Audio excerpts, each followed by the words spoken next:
Good morning students. आज हम लोग कोशिका अंगक या कोशिका द्रव में पाई जाने वाली रचनाएं का अध्ययन करेंगे।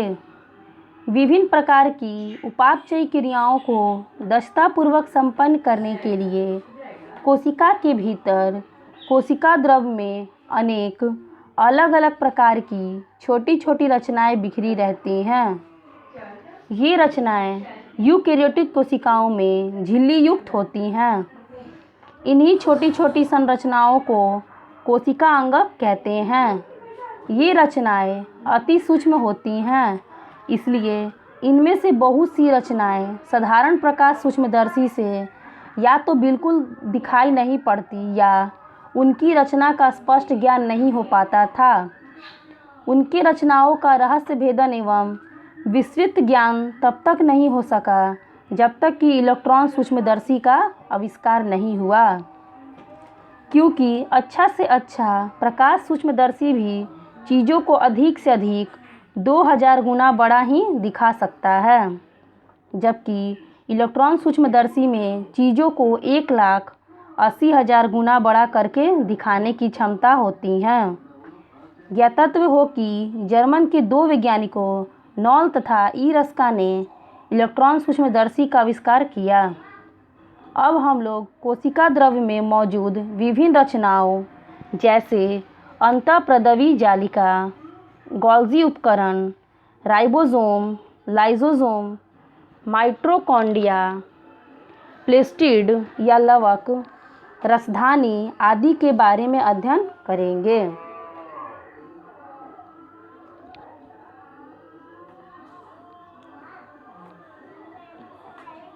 अब हम लोग अंतःप्रदवी जालिका, जिसे अंग्रेजी में एंडोप्लाज्मिक रेटिकुलम कहते हैं, का अध्ययन करेंगे।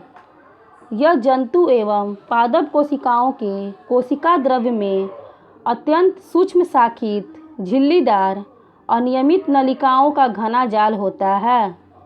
इस जालिका को अंतःप्रदवी जालिका कहते हैं। इसे संक्षिप्त रूप में बड़ा ई बड़ा आर लिखते हैं। इसकी खोज पॉटर ने 1945 ईस्वी में की थी। ये लाइपोप्रोटीन की बनी होती हैं और कोशिकाओं में समानांतर नलिकाओं के रूप में फैली रहती हैं। कोशिकाओं में इनका विस्तार कभी कभी केंद्रक की बाहरी झिल्ली से प्लाज्मा झिल्ली तक होता है। इन नलिकाओं द्वारा प्रोटीन, खनिज लवण, एंजाइम, शर्करा एवं जल का परिवहन होता है।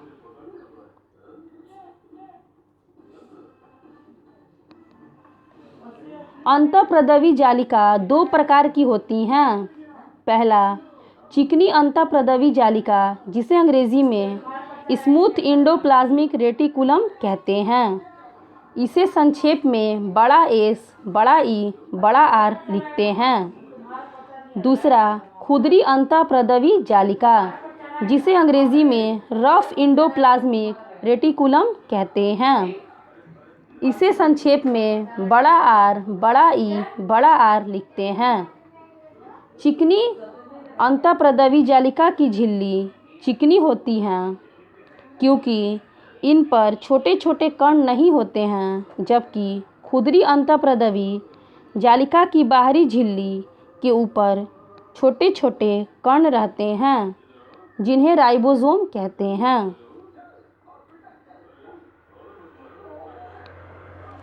इनके निम्नलिखित कार्य हैं। पहला, अंतःप्रदवी जालिका की झिल्ली नुमा नलिकाओं में तरल द्रव्य भरा रहता है, इसलिए ये कोशिका द्रव्य में पदार्थों, मुख्यतः प्रोटीन का संचार करती हैं, अर्थात अंतःकोशिकीय परिवहन तंत्र का निर्माण करती हैं। दूसरा, स्मूथ एंडोप्लाज्मिक रेटिकुलम वसा एवं कोलेस्ट्रॉल संश्लेषण में भाग लेती हैं। कुछ वसा प्रोटीन के साथ मिलकर कोशिका झिल्ली बनाने में सहायता करते हैं। इस झिल्ली को झिल्ली जीवात जनन, जिसे अंग्रेजी में मेम्ब्रेन बायोजेनेसिस कहा जाता है। तीसरा, कोशिका द्रव्य को यांत्रिक सहायता प्रदान करती हैं। चौथा, कोशिका विभाजन के समय कोशिका प्लेट, जिसे अंग्रेजी में सेल प्लेट कहा जाता है, एवं केंद्रक झिल्ली के निर्माण में भाग लेती हैं। पांचवा, केसरुकी, जो रीढ़ की हड्डियों वाले जंतुओं का एक समूह है, जैसे शार्क, सांप आदि, के यकृत में स्मूथ इंडोप्लाज्मिक रेटिकुलम, विष तथा दवा का निराविषीकरण, जिसे अंग्रेजी में डेटोक्सिफिकेशन कहते हैं, करने में महत्वपूर्ण भूमिका अदा करते हैं। छठा, केंद्रक से कोशिका द्रव्य में आनुवंशिक पदार्थों, जिसे अंग्रेजी में जेनेटिक मटेरियल्स कहते हैं, को जाने का पथ यानी रास्ता बनाती हैं। सातवां, इसके कारण ही कोशिका का सतही क्षेत्र, जिसे अंग्रेजी में सरफेस एरिया कहते हैं, काफ़ी बढ़ जाता है। आठवां, रफ इंडोप्लाज्मिक रेटिकुलम प्रोटीन संश्लेषण में मदद करते हैं। अगले वीडियो में हम लोग राइबोसोम का अध्ययन करेंगे। धन्यवाद।